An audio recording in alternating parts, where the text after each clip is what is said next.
All right, so we are going to do an empirical formula problem. All right, so ascorbic acid is another name for vitamin C, blah, blah, composed of 40.92 carbon, 4.58% hydrogen, and 54.5% oxygen by mass. All right, so first, we are going to start off when we have percentages like this. Okay, we can just take this and assume that the sample size is 100 grams.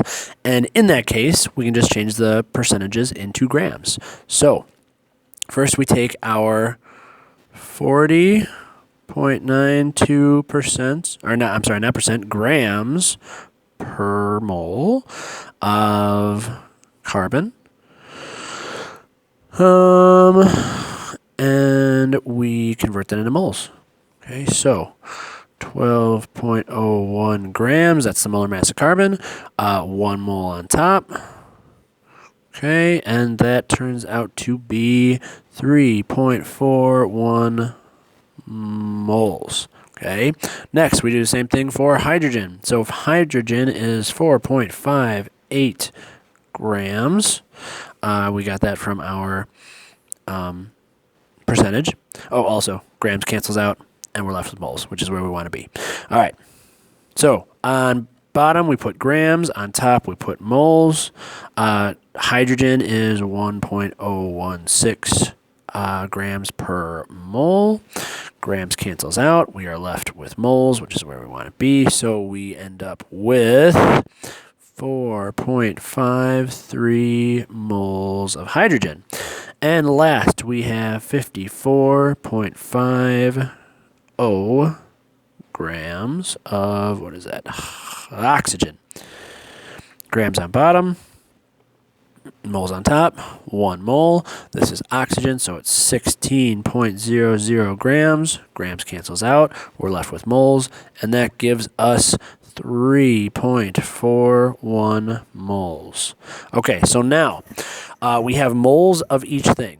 So what we're going to do now, we need to find the ratio of each of the moles to each other. So we have to divide by the smallest amount of moles. Now we have 3.4, 3.4, and 4.53. So 3.41, that's the lowest one.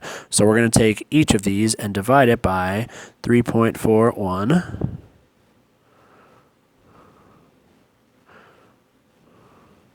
All right, so for these two, that's nice and easy. We just get 1. When we take 4.53 divided by 3.41, we get 1.33. Okay, now this is a ratio, okay? Now we have a problem here. We have a not whole number, okay? If we had just whole numbers here, these would be our subscripts. We could just do C1, H 1.33 and O1. But since we have that 1.33, that's bad. We can't have a decimal in the subscript. So we have to get rid of that decimal. So to get rid of a 1.33, we have to multiply it by 3.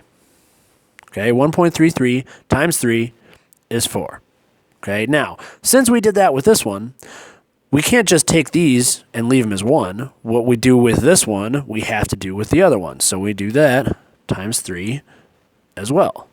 Okay, so with each of those, we get 3. So those now are our subscripts. Carbon has a 3, hydrogen has a 4, and oxygen has a 3. So our final formula is C3H4O3. That is our final empirical formula for ascorbic acid. Hooray.